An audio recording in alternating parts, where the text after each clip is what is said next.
Yeah. I think we are live now. Okay, let me get the link across.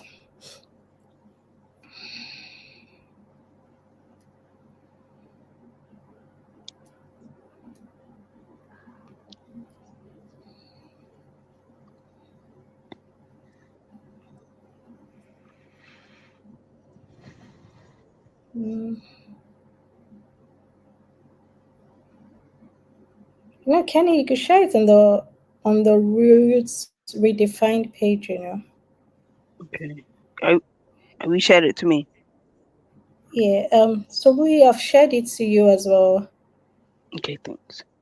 This is on LinkedIn. Yeah, I've shared it to you on LinkedIn. Then I don't know if anybody will be able to join this now since it's so late here. yeah, that's After true. That's true, yeah. Facebook, Yeah. but I'll just share it anyway. Maybe there's someone who's awake for no reason.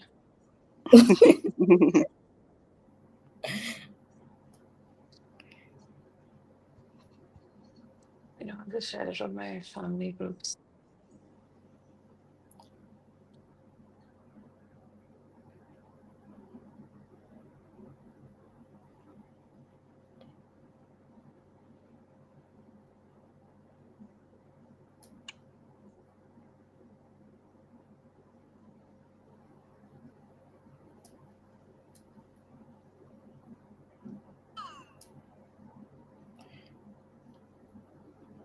Okay.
Okay, so we're good to go.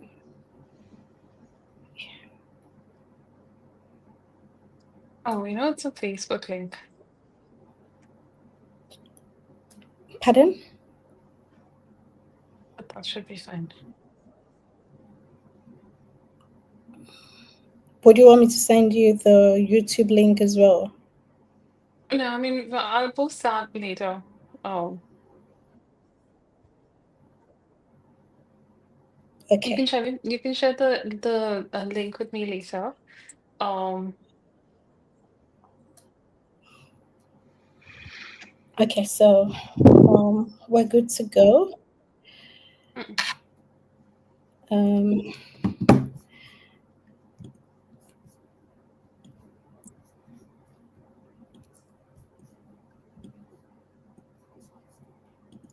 so welcome everybody. Today on WellSpire podcast, we're going to be talking about the long shadow and how childhood trauma affects adult life. Good evening, everyone. My name is Obipiseibima Priscillia Aggokabo, and I am the founder of WellSpire podcast, dedicated to promoting wellness, inspiration, and the real struggles of human.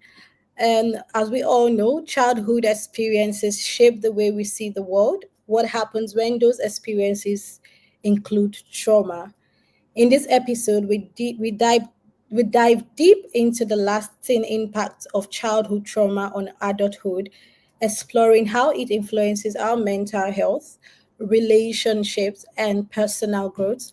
Joining us today are Subuhi, a trauma and resilience life coach, and Sarah Kelani, an assistant clinical psychologist, who would help us unpack the science behind trauma, the emotional and behavioral patterns it creates, and most importantly, the path to healing and resilience. And whether you've experienced trauma yourself or want to better understand its effect, this conversation is for you. So let's break the silence and raise awareness and talk about the journey to healing. Thank you so much. Okay. So we kickstart. So the first question is for you, So it's about understanding childhood trauma. So I want to know, can childhood trauma affect someone even if they don't remember specific events? Is it possible?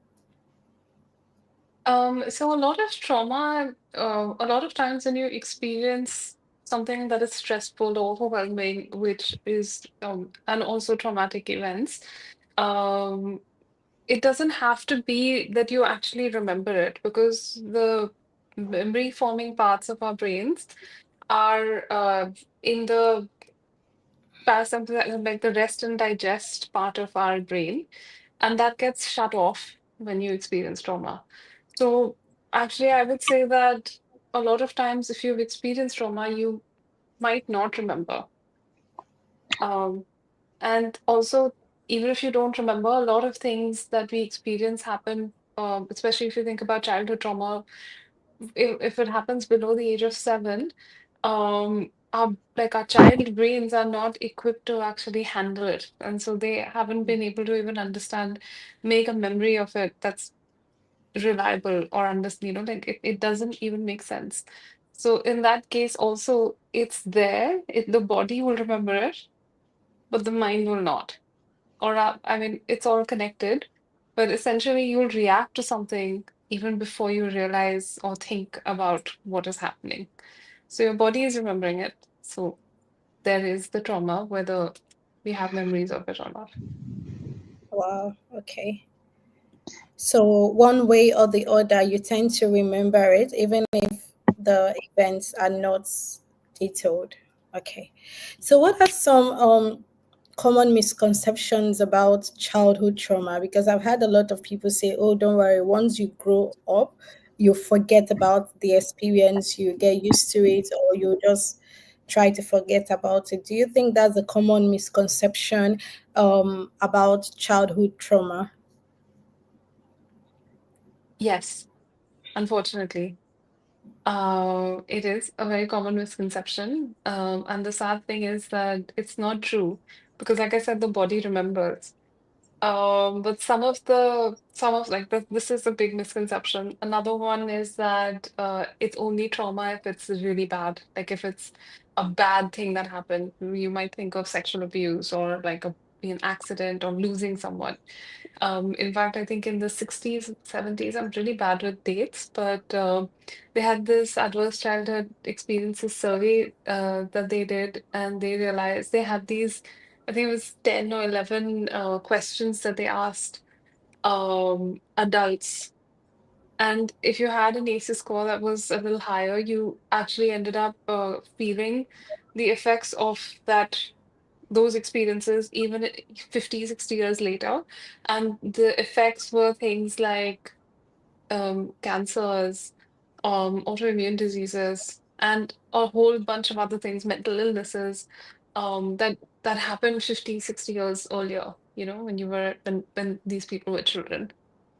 So time doesn't heal this. It's not something that you can just escape. Also, it's something that you have to consciously work on because a lot of times people think of resilience as just something. This is another common misconception is that, if it's not affecting, if you're being able to live your life, then you're fine, but you're not, because it'll show up in different ways in your body.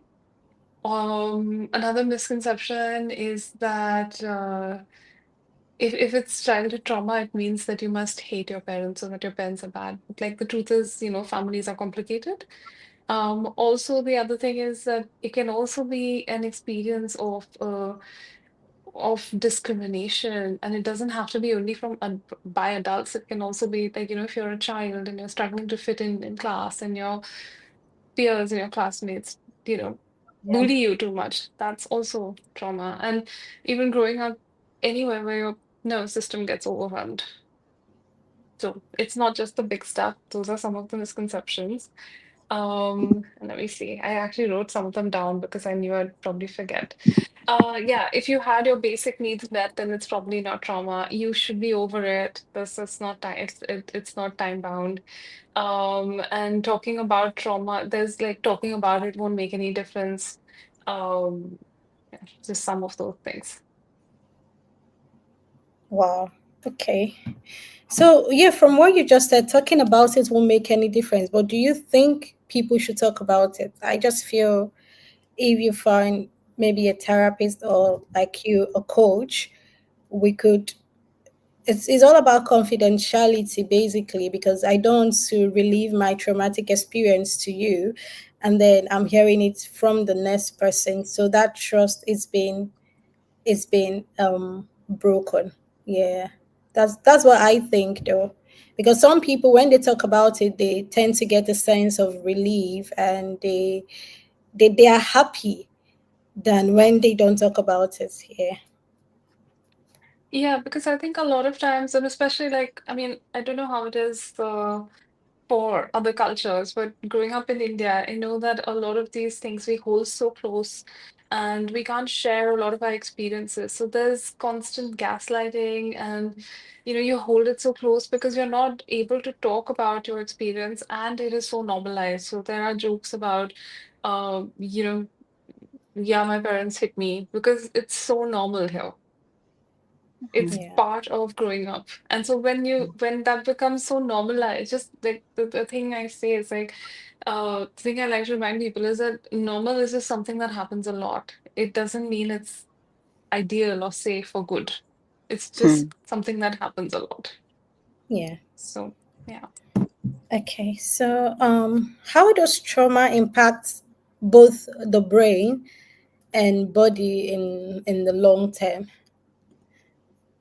So well, when you're growing up and you experience any of these and anything that can be thought of as something that's overwhelming your body, um like there's been a lot of studies that the the hippocampus, which is a part of your brain that's kind of if to think of it as the conductor in an orchestra. If you think of the different parts of your brain as different musical sections, and the hippocampus is the conductor, so it's making sure everything is playing correctly.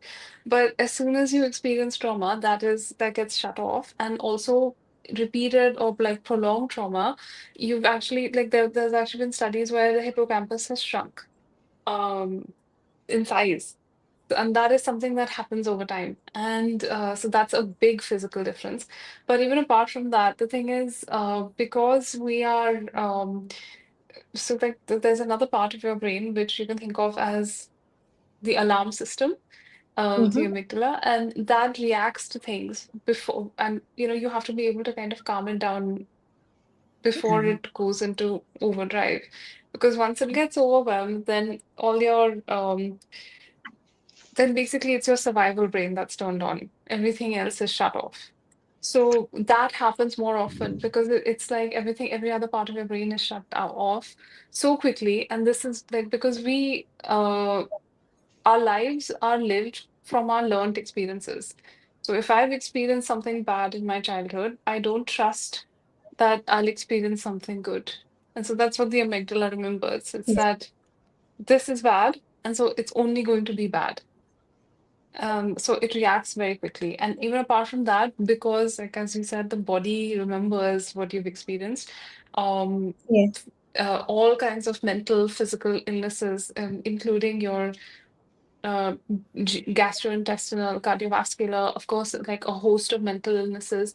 They all come from this. And then we are so like one of the two ways that your body reacts would be fight or flight, which is where you start trying to control everything in your space, just to make sure that everything goes well.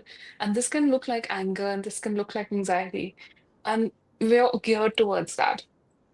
It can also look like overworking. But the other type of thing that happens is that, your body shuts down. So you go into a freeze response. And that is something that we villainize a lot because we think of those people as lazy, of Mm. not being able to do anything.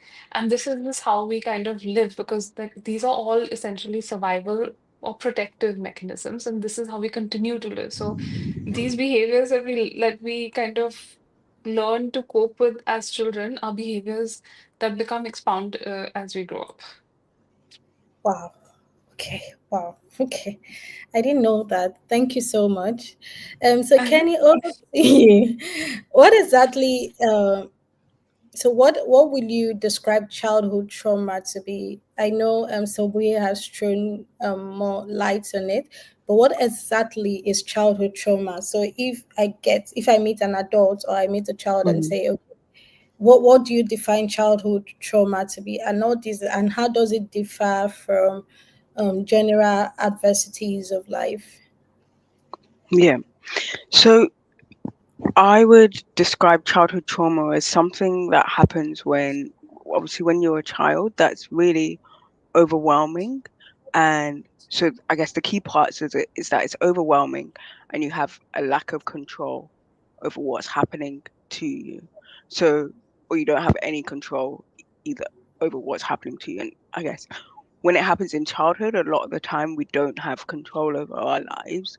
Adults are the ones that have control over our lives, what we do, where we go, what we eat, everything is controlled by what's going to be your primary caregiver, your parents.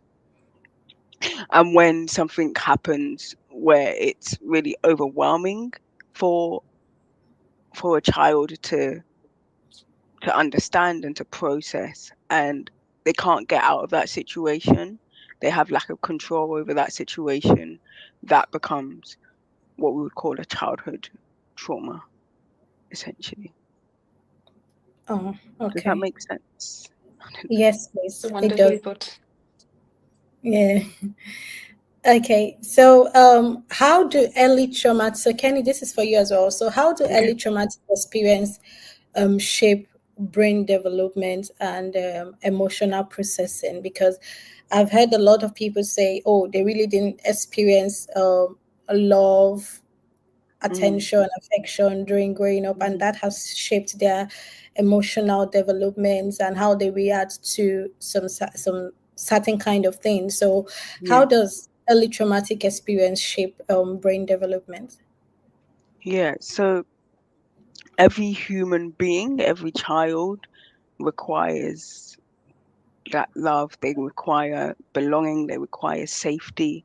Um, and I guess, there's something called the Maslow's hierarchy where a few things that are needed really for every person to grow and to develop, and especially for children, we need shelter, we need food, we need water, um, we need that love. We need a sense of belonging in our lives, and that would be from our family.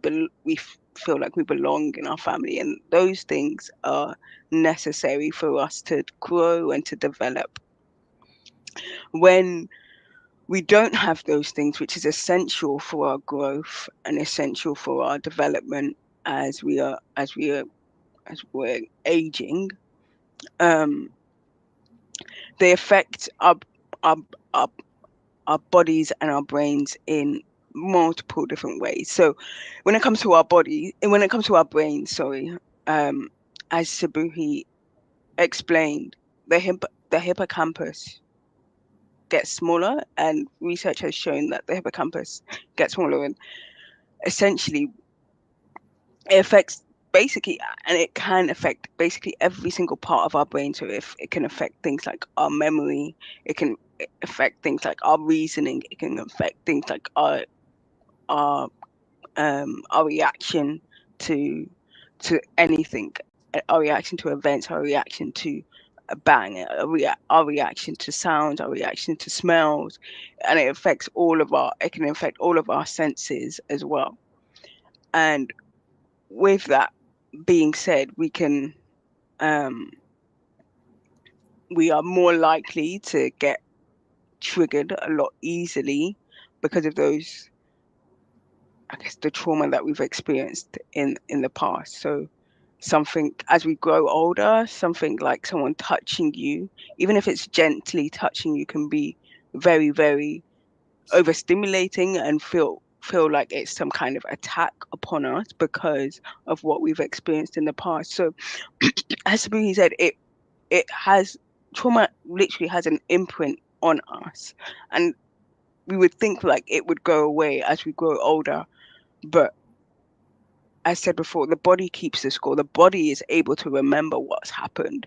To if that touch happens, the body is able to recollect that that kind of trauma. Although when we kind of maybe consciously think about it, it can become quite fragmented in our memories, and we might remember maybe it was a dark room. We might remember there was a man standing above us, or we might remember like when we got to the hospital, we don't remember the exact event itself, but our body keeps that memory in us and in our minds. That memory is still stored there somewhere. But when it comes to retrieving that memory, it can be really, really difficult for us. So um yeah, I would say it affects, I guess, every single part of our brain. And then, as said before, a lot of physical health difficulties are made worse through things like stress, are made worse through things like trauma as well. So when we have these triggers, some people, as soon as they leave their house, it can be a trigger for them. But so we would want to kind of just stay inside.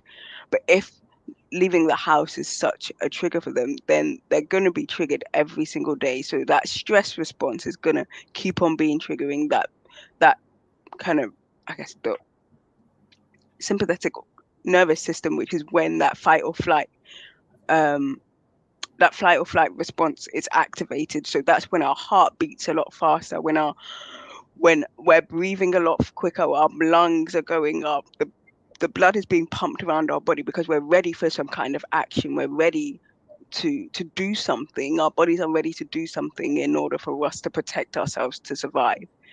But if that's happening day in, day out, then it's going to have an adverse effect on our hearts, on our lungs. It's going to have an adverse effect on our breathing, on our respiratory system. It has enough. So there's a lot of the clients that I see have this condition called fibromyalgia, which is where the senses, in terms of our touch, it kind of feels like pins and needles because that sense has kind of gone in the touching sense of our bodies. So that's an effect of a lot of the trauma that we've been through um, in the past. I'm not sure if that Yeah, answers your question properly, yeah, but it yeah. does. Yeah, it does. Okay, so I'll just quickly go to this now. What are some common mental health conditions that are linked to unresolved trauma? Yeah. Um, there's some, I guess, some researchers that would say like basically every mental health difficulty can be linked to trauma for some people. For some, it might be something different. Some it might be more genetic. And there's this thing called the biopsychosocial model where it might be genetic or biological. It might be social difficulties that people have gone through, or it might be more kind of psychological. But essentially, you can, and I agree with that. Like you can say almost every major mental health difficulty can be linked to trauma. So something like anxiety, that can be linked to unresolved trauma. Depression, again, it can be linked to unresolved trauma. Something like psychosis, which is more of a serious mental health difficulty, it can be linked to trauma. something called like the list of personality disorders that people might have.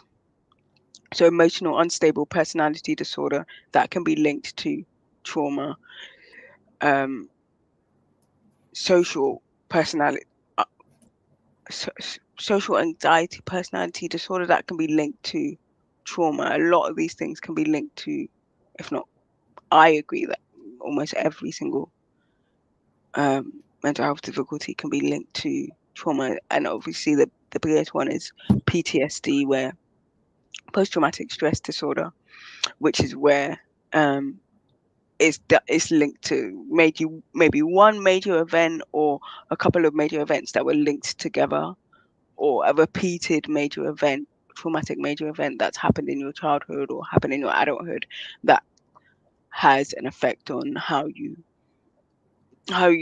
I guess your day-to-day life, really, how you interact with the world, how you interact with others, how you interact with yourself as well. Wow. Okay. So Buhi, how does childhood trauma show up in relationships? Because if you go on social Oh, media, you tend to see a lot of tweets talking about how some people are not able to love, some people have high standards, some people are not able to mm, trust. So, and even within a friend circle, you tend to see people exhibit some child tendency of childhood trauma. So, how does it show up in relationships, careers, and our everyday decision making?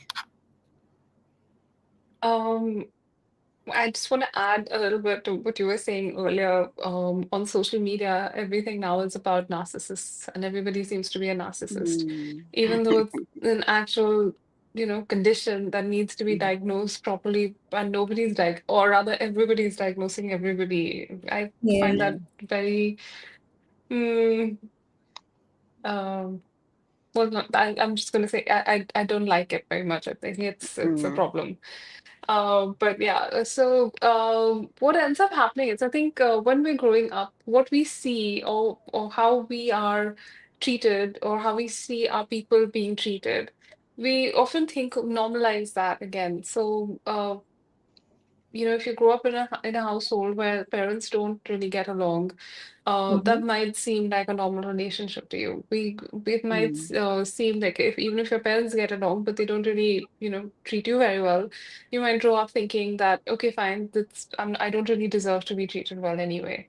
And those might be the kind of relationships that you get into. There's a lot of things that happen with like attunement is an important aspect for caregivers and babies. And when that doesn't happen, then there are a few difficulties that we can experience in how we are attached to just basically how we form relationships. And so it could be that you become very avoidant, where you feel like you don't want anybody at all. Or it could be that you become very, very clingy, like you really need to just be with the person all the time. And Yeah, these can be the hallmarks of some abusive relationships as well. And but this is it's just that it feels so unsafe to be in any kind of relationship, which is safe and secure. That these are the patterns that we kind of that mm, people who've experienced childhood trauma end up repeating. In your career, I think if you feel unworthy, then probably imposter syndrome is like it's a given. You're probably going to be mm, experiencing that at some space, like some stage or the other, possibly all throughout. Then when I was talking about burnout, um, we rather actually overwork, and on the contrary side, um, procrastination, because it's also like sometimes the only way you get any kind of affection is if you are performing well. And so that yeah, becomes the only way to kind of get people to look at you or pay attention to you. And that yeah. might look like you just, work yourself all the time because that's the only thing you're seeking. You're just chasing achievements. Like Um, seeking validation. Yeah, yeah, validation in terms of the next big house, the next big mm, vacation, the next promotion. the perfect partner, the children that are also perfect.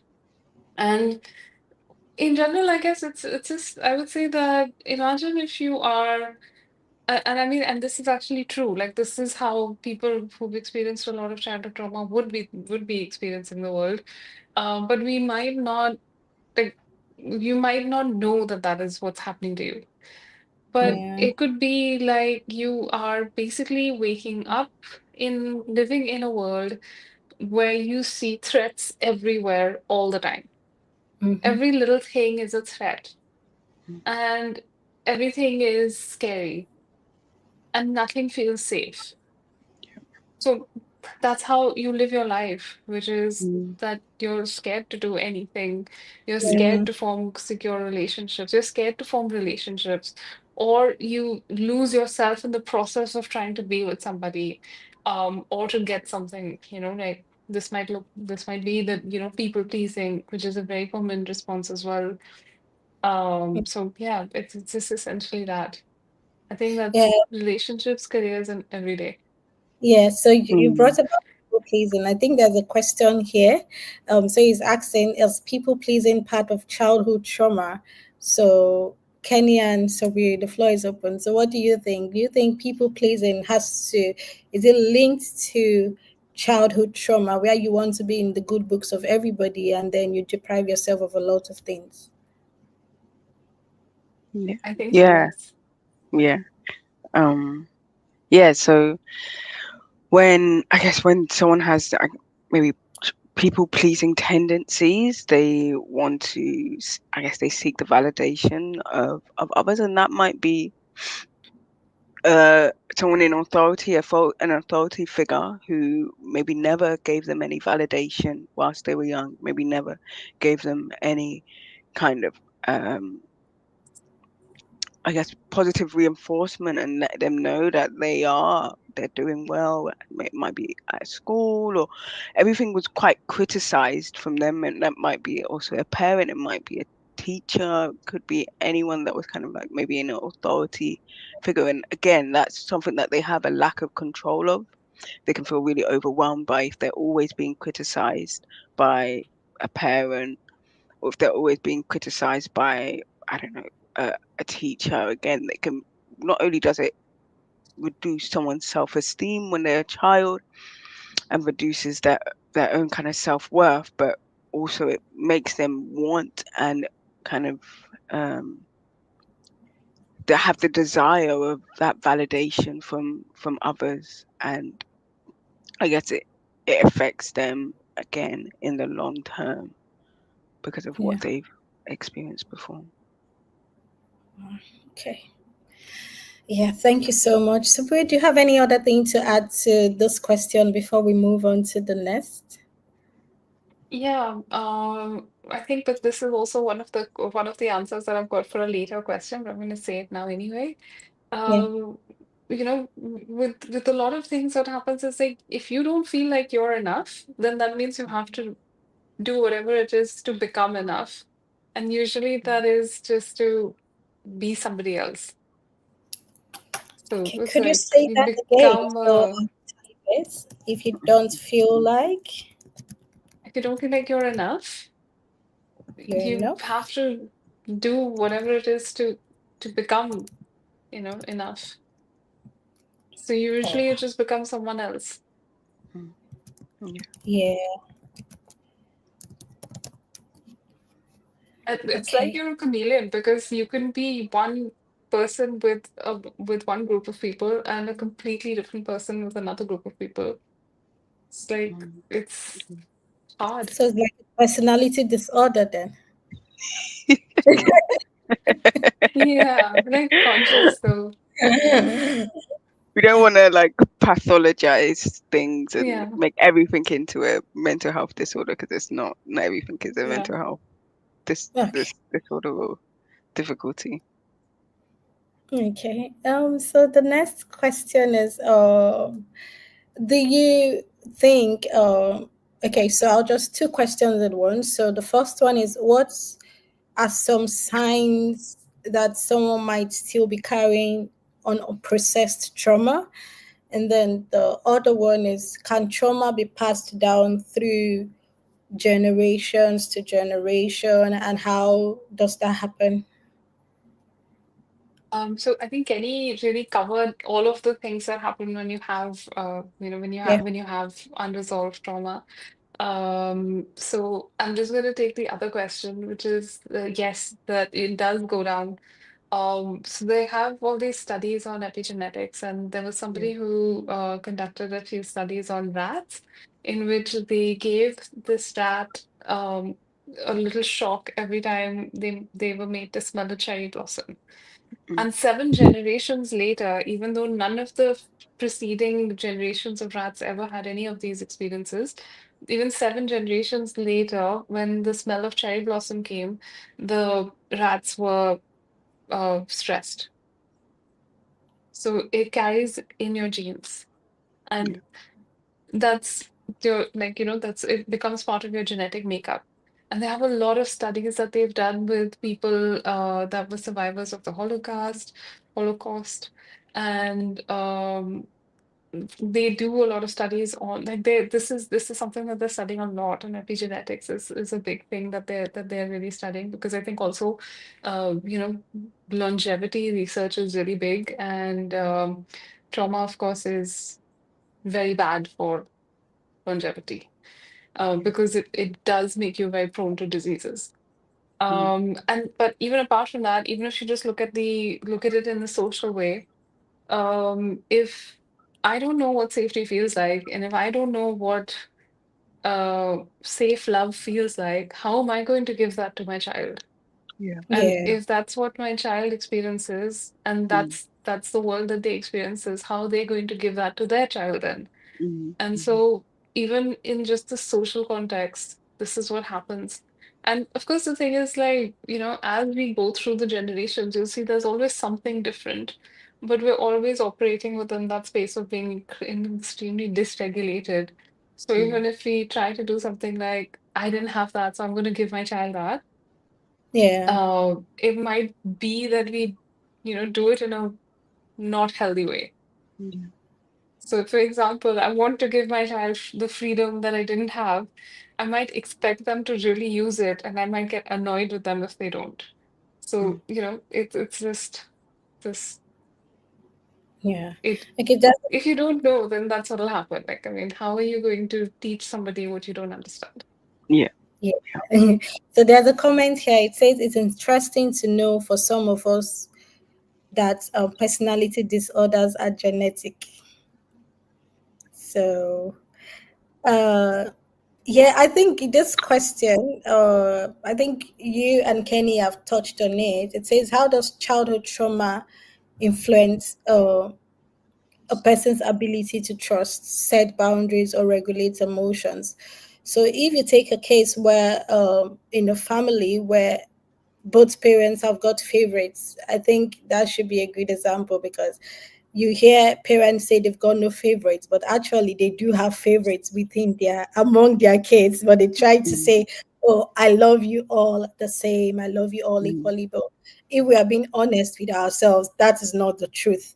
So how does childhood trauma, taking that as an example, influences one's ability to trust? And then the other example is, you've been if you've confided in someone, maybe your auntie or your uncle growing up, and then that auntie or uncle goes back to tell your parents, at that level, trust is kind of broken. Even if you're 5, you're 6, you're 7 years old, you'd actually find it difficult to trust Mm. someone, because at that stage that you are in, you know that Uncle A can be trusted because he's going to tell mommy for some reason or the other. So how does it influence a person's ability to trust? How does it influence a person's ability to set boundaries or regulate emotions?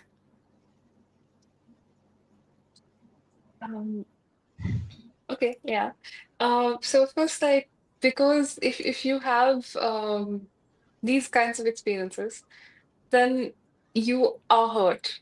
You've been hurt as a child, and we don't like being hurt. Like, our brain, the hierarchy of it, you have to be away from pain. at whatever cost. Like that's the first thing that the brain will want to do. So mm, it'll make sure that it doesn't get hurt. But then if this happens when you're a child, and if you're a 5 or 6 year old child, usually the answer to that is not a logical, okay, maybe I don't have to tell this particular auntie or uncle, anything. It becomes, I can't trust anyone because even at that, it's as a child, that's your response. Um, and the other question was about favorites. So, I mean, I would even say that I grew up in a time when a lot of us were just being compared left, right, and center to cousins, neighbors, mm, Yeah. classmates, siblings, even everyone. So mm, it was it was even harder then, I guess. But yeah, I mean, I think it depends on how it happens because parents are humans, and humans tend to behave as humans do, and favorites would be, sometimes it's just easier to be like to like somebody who's like you. mm, Yeah. So it yeah. could be that that's what happens. But the important thing is that you still don't feel like, you're not going to be like just because mom loves, like mom or dad like the other sister or brother better Mm, doesn't mean that they don't like me, or, mm, like it's a big difference. But yes, it does impact. Of course it does, because we when we have parents as children, I think most of us just like to please them because they're our caregivers, and that's the only way Yeah. to, like, Yeah. mm. for humans to survive. Yeah. Okay, Kenny and Sobui, we've got a question. It says, can personality disorder be acquired at all? Perhaps through observation. Um, I think it's an interesting one. I think Subuhi touched on it before when she was speaking about how essentially our environment can affect how we behave essentially. And when if you're around, or if all you know is a mother maybe who has a mental health difficulty, or has maybe a personality disorder, and the way that they react and the way that they resolve conflict is within a really extreme, from one extreme to another, or the way that they respond to your, and I guess should we spoke about attunement, the way that they respond to your crying can Mm-hmm. be very rash, or very, they can maybe be angry, or maybe when you're crying they're feeling really anxious, and that's what you see for an adult and how they respond to you. We are also likely to kind of pick up on that as we grow older, and sometimes have similar ways of responding to others, the same way that we were kind of shown essentially. But it, like, I guess there's that, again I'll speak about like that biopsychosocial model where, as we said, there's research that shows that genetically it can also be, I guess, mental health difficulties can be passed down genetically from generation to generation, even when I guess the generation might not be there. Um, Whereas at the same time, it could be our environment, our families, the way that the people that we grew up with, and how they reacted to things. And again, it could also be because of a specific event that has happened in your life, a really traumatic event that's happened in your life, and that's the way that our brain becomes wired and becomes changed in order for us to survive what's happening, and what's happened, and what is still happening day to day when we are seeing threats all around us. Um, so I, I, apart from those who have maybe one traumatic incident in their life where they can trace back to exactly this is what happened and this is why I'm reacting this way to this day.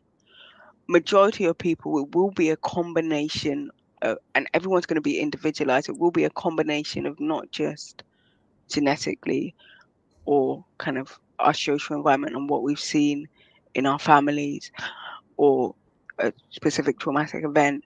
It's going to be a combination of all of those things. It's going to be a combination of how we process information, how we our patterns of behaving, our patterns of thinking as well. All of those, a combination of those things will have a effect on how we process that trauma, how we also respond to the threats that are around us and how it affects us day to day as we are an adult and as we grow and develop.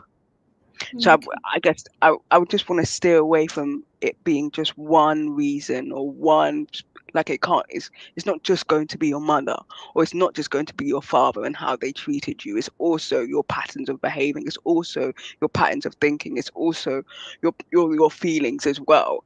And it's also possibly your social environment. To also, if you're not in a friendly, like if your friends are again, they're criticizing you, if your boss again is criticizing you, those things are going to be again triggers. And being in that social environment that you are in as an adult is still going to continue the trauma, and it's not going to help you heal from what you've experienced in the past, if that makes sense. Yeah, that Yeah. makes sense. So we've got a question for you here. It says, how do Mhm. people, from the comments, how do people understand that they are manifesting traumas in adulthood? Number one. And then number two, what are some coping mechanisms people develop without realizing it? Coping mechanisms, I think one of the biggest ones would be addictions, whether it is alcohol or substances or cigarettes or food or content or anything.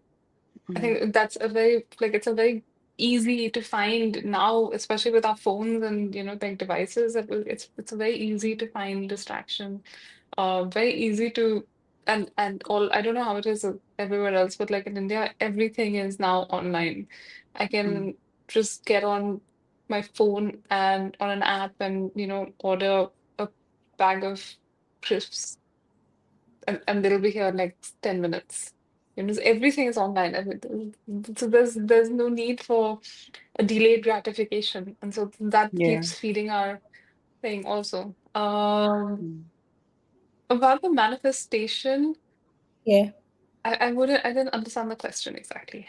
So it says, how do people understand that they are manifesting trauma in adulthood? So how do you understand, how do you think you're carrying pains from childhood, you're carrying neglect from childhood, and then you're manifesting those things in you've experienced, and then you're manifesting it in your adulthood? What are the signs, what are the symptoms Okay.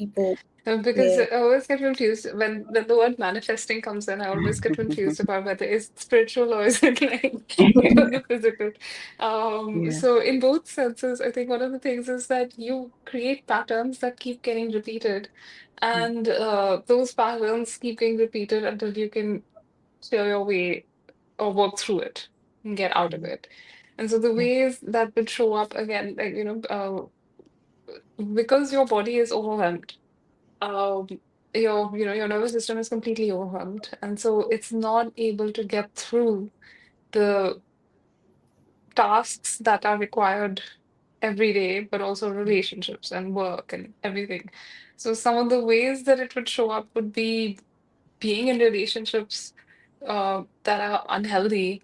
And that's not limited to only a significant other, like a partner. It's also friendships. You seek out the friendships that are similar to your mm, the way your parents were with each other or with you, yeah. or your siblings or your classmates or your teacher, whoever it is that overwhelmed you, or most often a combination of them.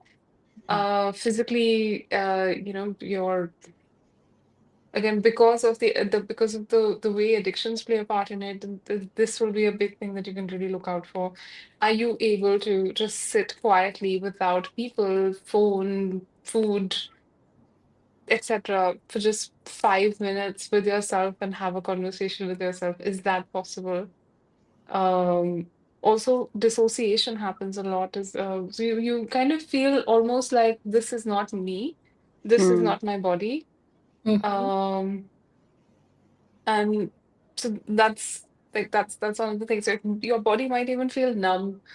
Yeah. It might feel like, you might not even be able to kind of even sense where your toes are.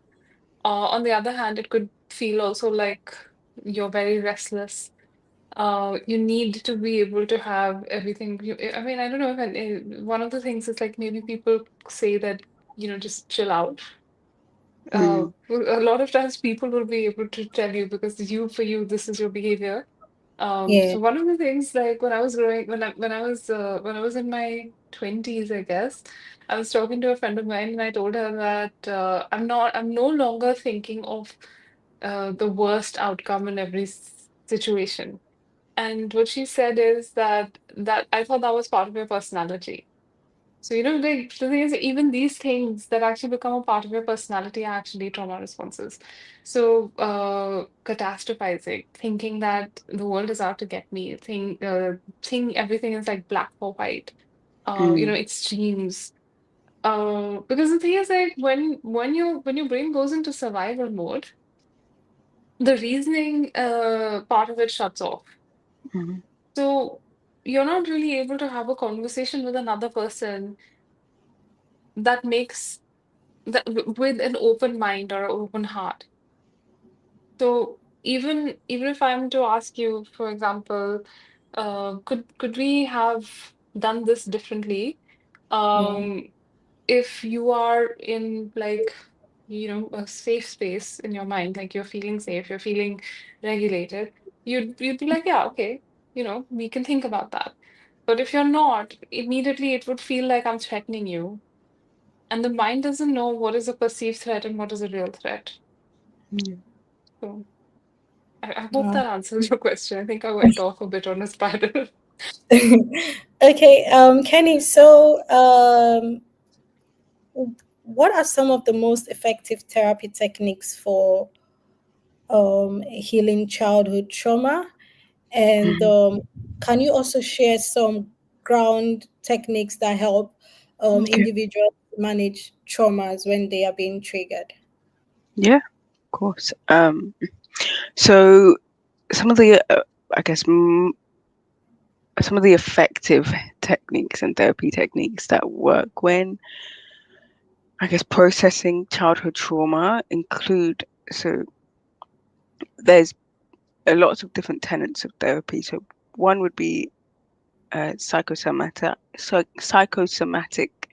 type therapies where, we spoke about at the start how the body keeps the score, and what psychosomatic therapy does, it uses movements in our bodies in order to help us to heal, and that could be things like tai chi, or um it could be like things, specific kind of exercises, or um body movements in order for us to, I guess, heal parts of our minds and our kind of emotional processing.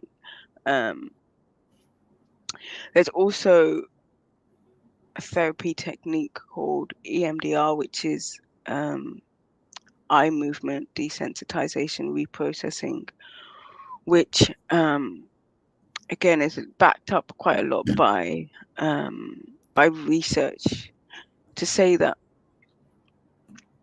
when we're processing information and when we're processing some of that trauma, um, and our, I guess maybe our eyes are moving from left to right quite rapidly, or sometimes it could be tapping. And again, when you're kind of tapping shoulder to shoulder, um, it's I guess it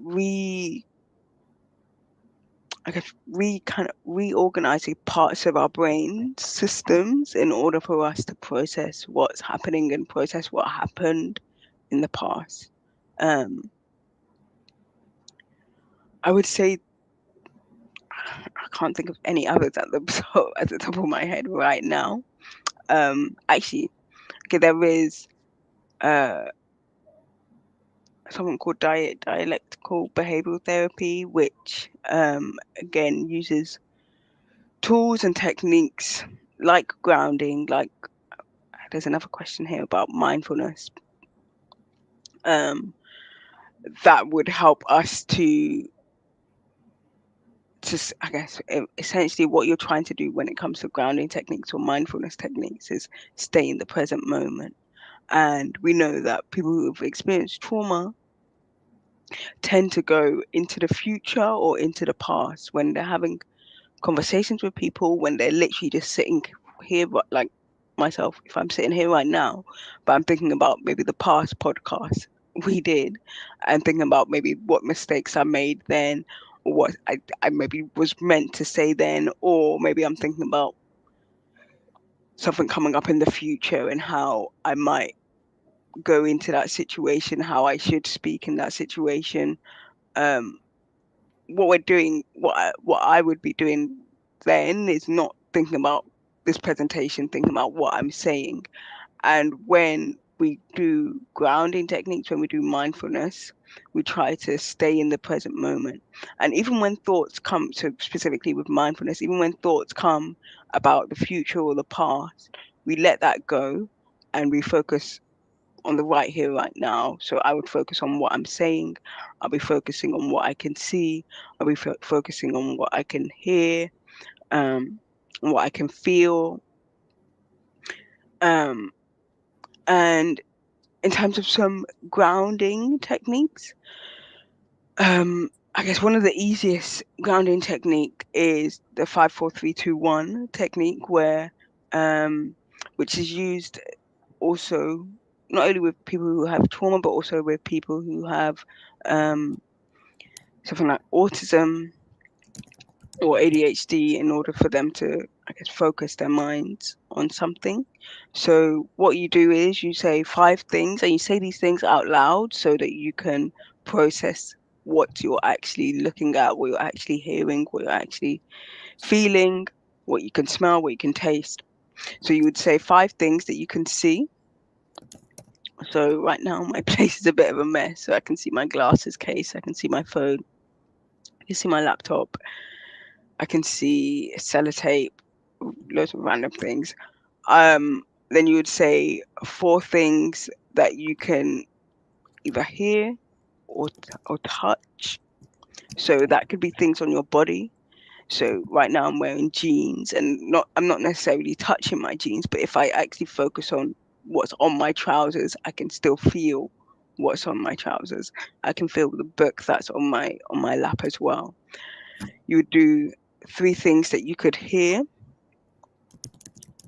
So right now I can hear you're typing, but a lot of the time when you're kind of just in the moment, you're not focusing on what's going on around you at all. You're just focusing on what's going on in your mind and what's going to happen in the future or what's happened in the past. We're not focusing on what's happening right here, right now.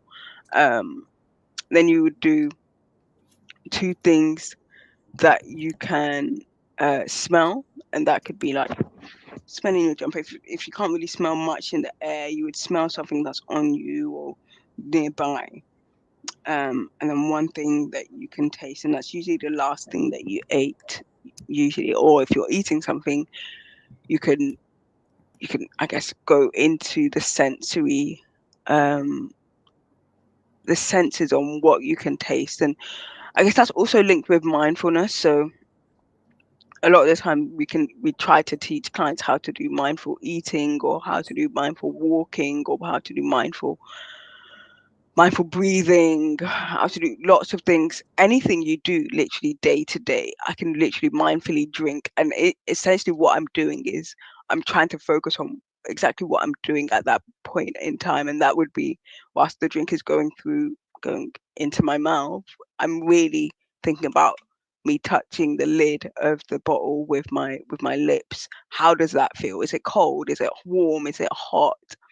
How's the texture? Is it smooth? Is it rough? You're really going into what you can feel or what you can see, and it could be like, a pen.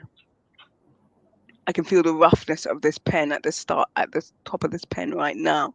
And if I'm really, really focusing on it, then I'd also be able to, I guess, feel some of the ridges in this pen as well. And essentially what you're doing is you're trying to really, really focus on the present moment, really focus on what you're doing at this time, right here, right now. Because a lot of the time we're just in doing mode, and we're doing something instead of being in being mode, where, what are you what are you feeling right here, right now? You know, does that Okay. make Um, sense? yeah, it does, please. So Bri, you're second to the last question because we're running out of time. So I'm going to join two questions together. So as what are some harmful things people unintentionally say to trauma survivors? As a trauma and resilience life coach, you must have come you must have seen a lot of things. So what are some of the harmful things people unintentionally say to trauma survivors, and what should they say instead? And then the second question is, um, how do we teach children emotional resilience and coping skills from an early childhood? So I'll start with the unhelpful things that people say. A lot of things have been said to me also. Uh, Mm, one of them is the one that really irks me is but you're fine, you know? mm, So it really annoys because people see what's going on outside and they don't know what's going on inside. mm, And yeah, and that's a big one. Also, you have it can't have been that bad, but like you're stronger now. Uh, Everything happens for a reason. The stronger one is mm, also very common. So that's like I would say that's like akin to toxic positivity, or it is toxic positivity where you won't just let someone have experienced something. You need to make it seem better. Um, yeah. mm, What they can say instead is just like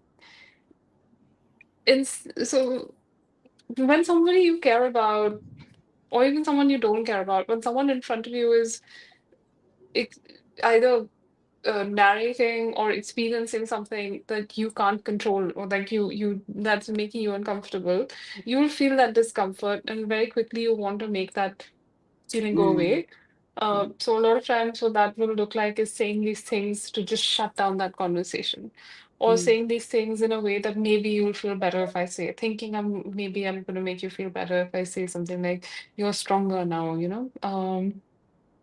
so instead of that, what I would say is that ask the other person what you can do for them.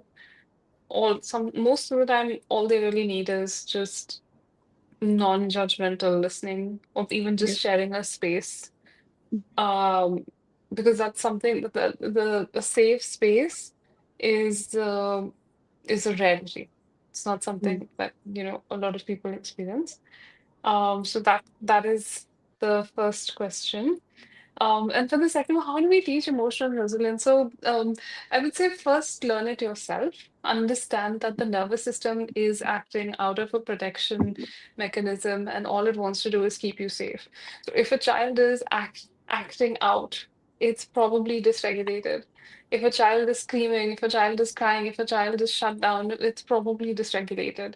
A child is having big emotions, and I mean, adults don't know what to do with big emotions. So how are you expecting a child to know what to do with big emotions, unless or even until you can like explain to them what's happening and how to go through it. So mm, most adults don't know how to deal with their anger. As soon as they feel a little angry, they start yelling. So this is also Yeah. obviously going to happen to the children because they're learning from the adults as well. So learn to regulate your own body.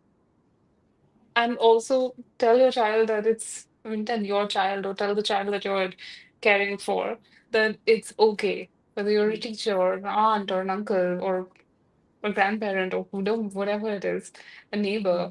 Sometimes even if a child is going through a bad situation at home, like every child will always remember that one person that made them, even, especially in a bad Mm. situation, that Yeah. one Yeah. person that made them, because that is a secure relationship that'll always help you. That's the one that you hold on to.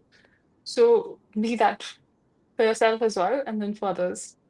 So kind of create that regulation within yourself. So if you feel yourself getting aggravated or shutting down or like angry or just kind of losing control of what needs to happen, take a pause, figure out the way that you like to regulate best. So for me, I like the box breathing, which is the Mm. 4-4-4-4.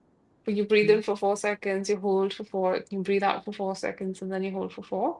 That's my Mm. favorite one. Mm. Because it goes up or down.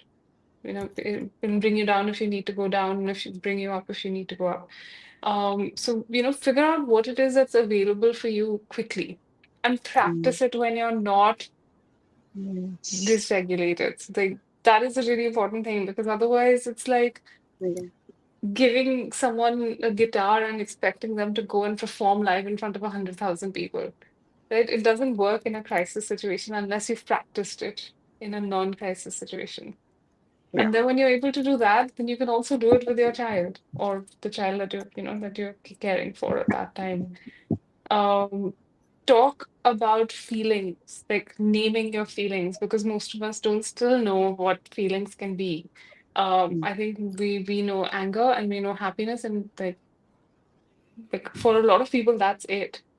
Just We anger know and happiness and sadness. maybe sadness. Sadness, Yeah. three. But there are so many more, right? Yeah. Yeah. So talk to your child about what the feeling is and where is it in the body, and also then how can we ease that? How can we work through that?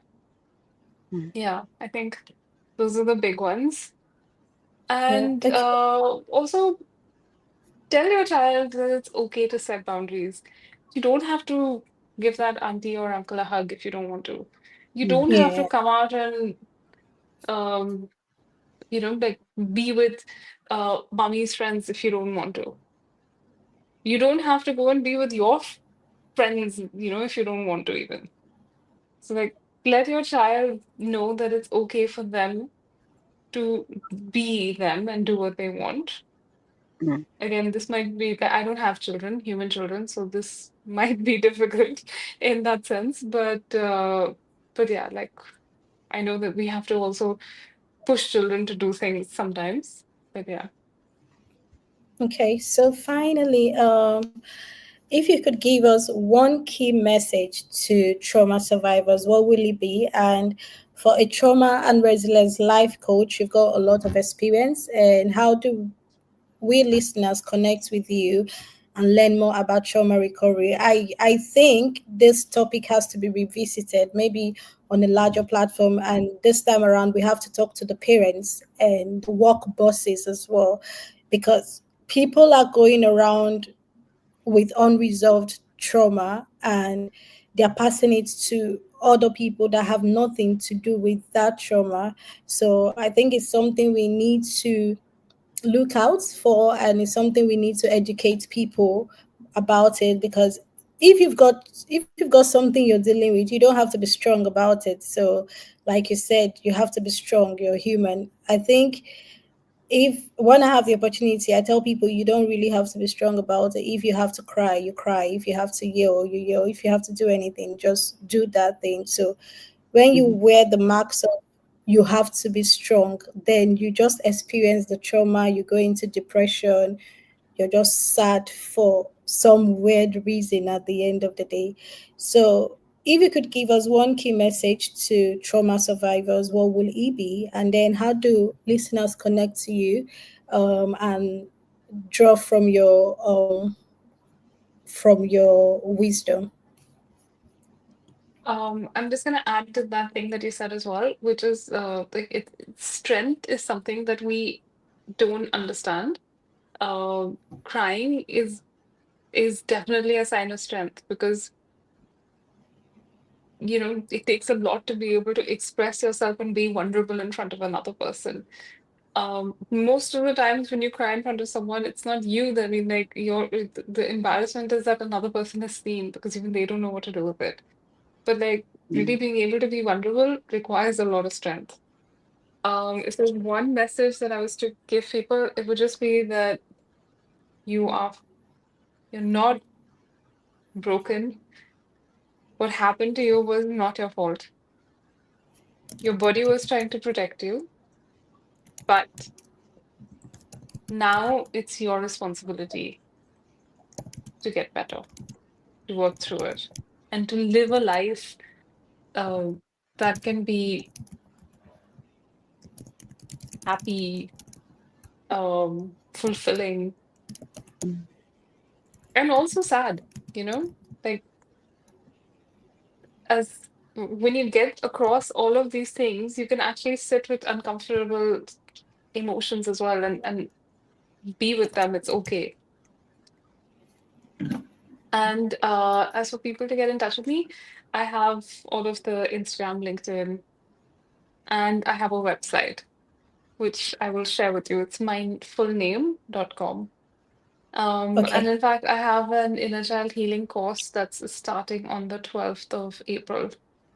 So I Okay. wish I will share that information with you as well. Okay. Thank you so much. So, Kenny, what message would you give to those who feel like their past trauma defines their future, from a clinical psychologist point of view? And also, with this question, do you think, um, I don't know how to put the question, but I'll just try. So, do you think people in relationships, uh, in a friendship circle where you're being beaten, because you hear things like, oh, if my boyfriend doesn't beat me, or if my girlfriend or anything or any of such doesn't happen to me, I don't feel loved.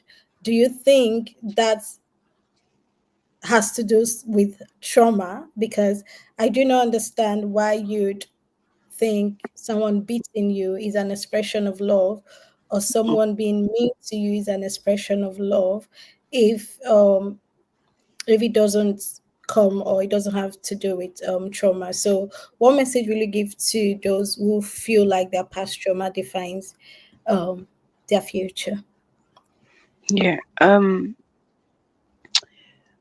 I I think I would give the message similar to what S- Subuhi said, in that it you're not broken. That it's not your fault in terms of what's happened to you.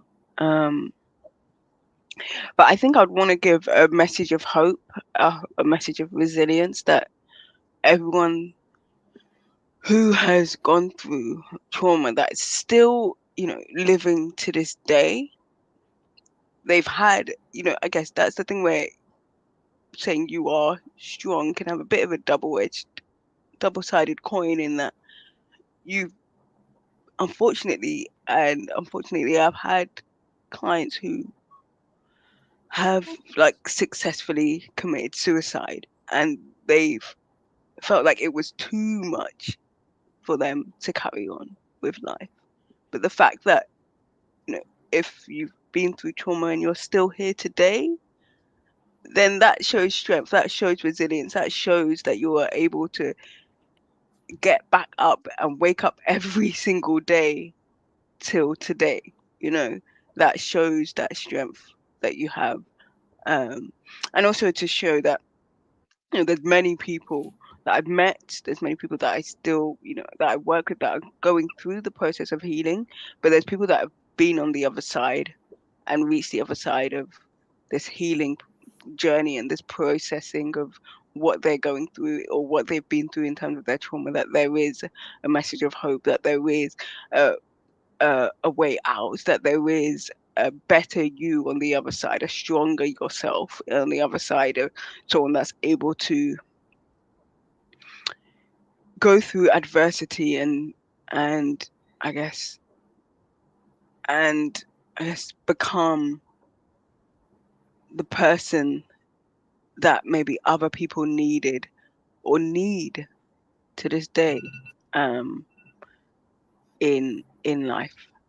Um, so yeah, I'd want to give that message of hope as well, that there is a way out, there is another side of this in your life, there is healing, there is fulfillment in life as well. You know, you can reach the other side and get joy from life. You can reach the other side and get happiness, peace in life, that you feel like you might not have right now.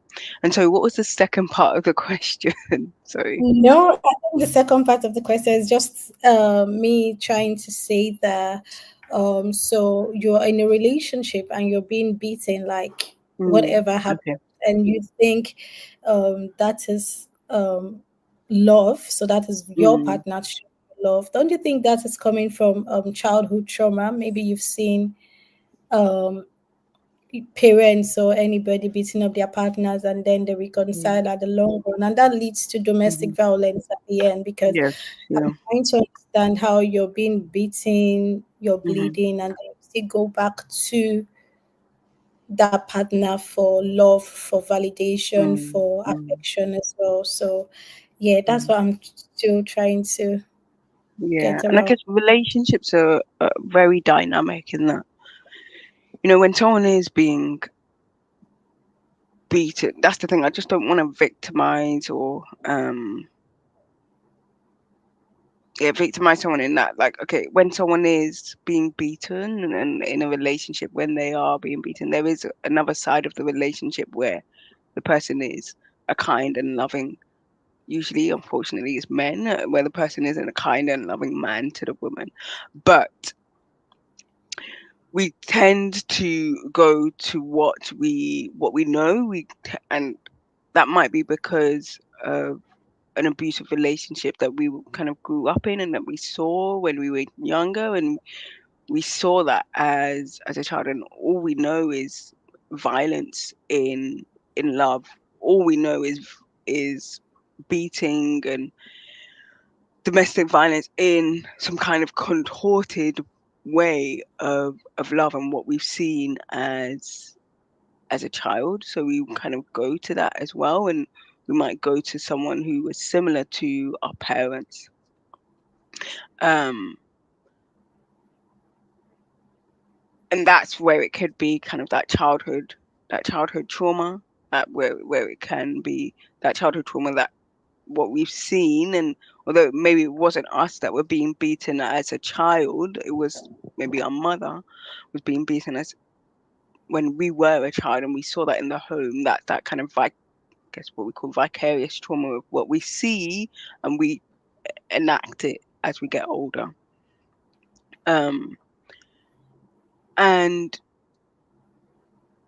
at the same time, it might not always be abuse that we literally saw as a child, but we can go to, might want and desire relationships from people that are going to treat us really badly, and that might be again related to our self-worth, and that we think that's what we deserve. We think that's what we would kind of expect from relationships. And again, um i would want to I would want to encourage anyone who's listening to try and find out where either domestic violence helplines or domestic violence shelters are, um, in your own local community, in your local areas, to even if it is to find out where it is and get some kind of help.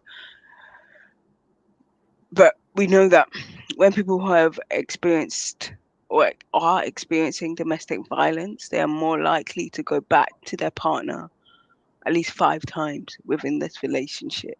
So they might go to the shelter and then go back to that relationship. And it might be because they have children with this person, with their partner, or because, again, they're going back to that comfort, and they're going back to what they know.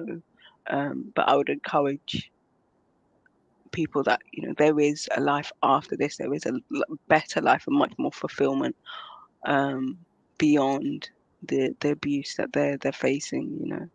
So I would encourage them to go and seek out help, really, where they can. Hopefully from Okay, so professionals as well. yeah, so we'll take the Yes. final question because we are past time, and so we need to get some rest. She's Oh really yes. tired. It should be 11 p.m. right now where she is. So Yeah. yeah. Yeah. Okay, so the final Mhm. question for Kenny and Sobi will be: so someone said, I wanted to quickly ask this, please. A lot of young ladies do not understand that their first sexual encounters shouldn't have up. Okay, a lot of ladies do not understand that their first sexual encounters shouldn't have happened, and they end up marrying their abusers because they didn't understand that it shouldn't have happened to them in the first place. So, how do you explain to people in this situation that they live with major traumas that should be addressed? So, I the Um. floor think is open. big a big So, part of this is also cultural. mm, yeah, Like, I mean, I see this a lot in India, and a lot of South Asian communities as well, mm, um, where, you know, and it's still happening today. Admittedly, more in the rural setup, or extremely traditional Orthodox families, but it mm, still happens today, where you just kind of are not even given any kind of, I mean, you have very little say in your life as a woman. mm, It's all pre-decided, where your parents will choose whom you marry, your husband will decide what you do with that life after you get married. It's mostly going to be taking care of him, kids, in-laws, that kind of thing. mhm, And for a lot of people, that's just the truth of it. And also because we just don't teach kids the importance of consent, we just yeah. yeah, don't yeah. like we don't understand it enough ourselves, and also Mm, because we still have very limited vocabulary on emotional abuse. Even it doesn't have to be physical, for it to be abuse, but mm, emotional abuse is still something we don't recognize as well as we ought to. Yeah. um a lot of times abuse feels like love, and it feels like safety, and it mm, feels like what we know, and so we end up feeling like this is the only chance that I have. And a lot of times, also, what happens is maybe the home situation is so bad that this can only be better, not mm, Hmm. knowing that it might be the same or even worse. Yeah. That's, Um, but again, I would just say the same thing, which is that you, everything that's happened till now has been your body trying to keep you safe. But now, if you know better, if you realize that this is happening, you can change it. And you are stronger than you know. mm, We all yeah. are. yeah. Yeah. Yeah. Wow. So, is there a way you could explain to the people in this situation that they are living with major trauma and they need help? If I think for as humans, you need to be able to come to that stage in life where you'd say to yourself, I need help, before someone else could offer that help or the assistance. Because if I think you need help and you don't see that you need help, whatever service I render to you becomes useless because you as a person, you're not open enough to receive that help that is being rendered. So in this situation, I would say that the people that find themselves in this situation, which is common, Mm, um, should be open to receive the help. It doesn't matter what society would say. The thing is, people will always talk. The mouth is there for you to talk, so you will definitely talk. So people will always talk. So is you have to come to that particular stage in your life where you know you need to deal with this trauma and you need help and you go for that help that you really need. So yeah. I have one thing to add, which is that if a person is abusing you, they are almost entirely unlikely to stop abusing you unless Yes. they seek help and get help. Yeah. They are more likely to continue to not only to abuse you, but also to make it much worse, for it to become much worse. And if you Mm-hmm. do end up having children, it's not going to help the situation. It's only going to make it worse. You're Yep. going to be Yeah. more stuck. And also, that abuse is going to be directed probably at your children. And if Mm. it's not, they're going to see it. And this is just another generation of traumatized people that you are raising in your own family. So if you Mm. can leave now, leave. Yeah. Thank you so much. Kenny, have you got a final word for us before we round up? Um, I guess I just want to kind of give that, I guess that saying of hope and encouragement that if you are in any kind of abusive relationship, or if you've experienced trauma, childhood trauma, adult trauma, there is a light at the end of the tunnel. Really, there is a way for you to get out. There is support out there. Um, there is fulfillment in life that you can receive. That's not just for someone else, but it's for you. Um, and yeah, that there is hope. Really, there is hope out of this. I've seen it. I've seen it with my own eyes, and if someone can do it, then you can really. So yeah. Oh, yeah. Yeah, like Thank I'm here and I've done it, so anyone can, Yeah. Yeah. for sure. Mm. Yeah. Yeah.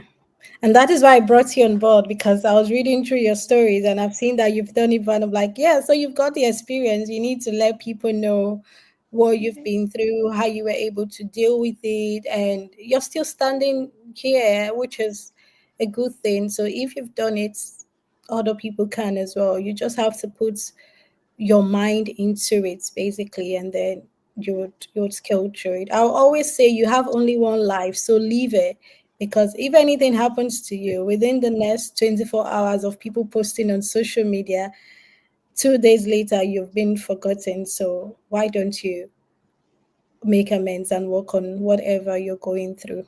Yeah. So thank you so much for honoring my invitation. Sobi, I'm so grateful for having you here. And I think you need to go get some rest. You look so tired. Thank you, Kenny, for coming on our show the second time. And I'm really, really grateful. And I hope to see you guys. Maybe subsequent shows as well. Thank you. And do have a lovely evening. So we do have a lovely night. Kenny do have a lovely, lovely evening. Thank you all, and bye bye. Thank Thank you. Thank you. you. Thank